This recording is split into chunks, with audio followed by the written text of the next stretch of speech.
Hi everybody, it's Miss Lindsay here with you today. Hope you all are having a great day, and I hope you all are enjoying the nice weather outside. And it's the last week of school, so I also hope you guys are working really hard on finishing up all of your schoolwork and getting that over with, and then it'll be summer break. How exciting. So today our lesson is about King David again, and he is going to appoint someone else to be king after him. Our Bible verse for today is 1 Kings chapter 2, verse 11, and it says, "The period that David reigned over Israel was 40 years. 7 years he reigned in Hebron, and in Jerusalem he reigned 33 years." If you remember, that's kind of a review. We talked about that a couple of lessons ago when we were learning about King David. So David's son Absalom stood at the city gates talking to people and gaining their trust. Then he gathered up his followers and tried to take over David's kingdom. David and his people left Jerusalem when they heard Absalom was coming. David makes several stops and thinks that Jonathan's son Mephibosheth wants the kingdom also. David, being the soldier that he is, begins to gather his soldiers and work out their strategy for battle. David wanted to fight with his soldiers, but his people thought he was too important as the king to go into battle. Absalom was killed, and David returned to Jerusalem. One of the people David had stopped to see when he fled Jerusalem was Shimei. He didn't like David because David had become king after King Saul died. He went to see King David in Jerusalem. He asked for forgiveness and said he knew he had done wrong. David told him that he was the king over Israel after all, and Shimei would not die because Jonathan's son Mephibosheth also went to see David. He was a mess. He had not washed his clothes, trimmed his mustache, or taken care of his feet since the day David left Jerusalem. David asked him, "Why didn't you go with me?" Mephibosheth answered that his servant Ziba deceived him. Ziba told him that since he was lame, that he, Ziba, would go see the king. Mephibosheth said David was like an angel of God. He took care of him when all the other men in his family was dead. So David learned that Mephibosheth had not betrayed him. Adonijah decided that he would be the next king. He prepared chariots and horsemen and 50 men to run before him. He was Absalom's younger brother. He was also very good looking. Joab and Abiathar the priest followed him, but Nathan the prophet and some others stayed faithful to David. Nathan went to see Bathsheba. He asked her if she knew that Adonijah was claiming to be the king.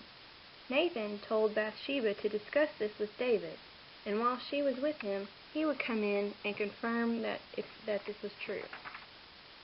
Bathsheba went in to see David, and he asked her what she wished.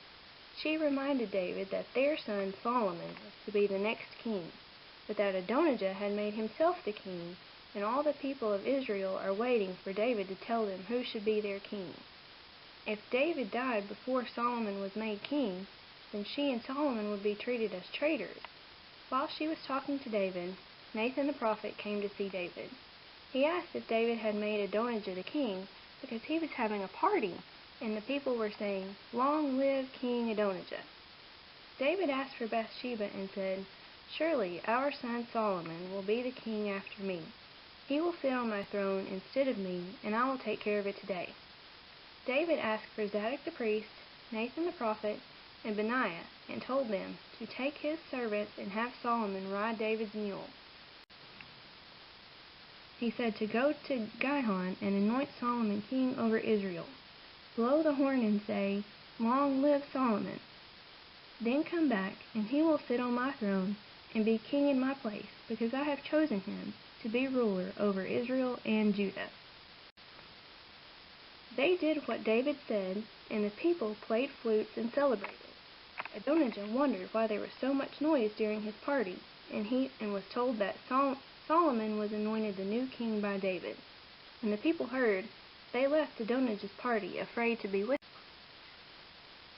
David gave final instructions to Solomon, including to stay faithful to God and obey his laws. David died and was buried in the city of David. David was 30 years old when he became the king, and remember, he reigned for 40 years, 7 years in Hebron and 33 years in Jerusalem.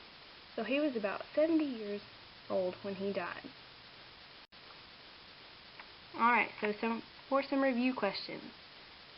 What did David learn from Mephibosheth's visit? He learned that Ziba had tricked both he and Mephibosheth thought David was like an angel for taking care of him.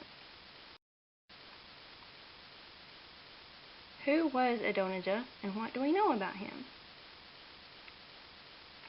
Adonijah was Absalom's younger brother. He was good-looking and used chariots, horsemen, and king's men to show that he would be the next king. Who is Nathan, and who did he visit? Nathan was a prophet, and he went to see Bathsheba. Who is Bathsheba? Bathsheba was the wife of David, and she was Solomon's mother. Who did David want to be the next king? Solomon. What were David's instructions to Solomon for when he became king? He told Solomon to be faithful to God, and we all should be faithful to God too. Alright, that's the end of this lesson. Next time we're going to learn a little more about Solomon.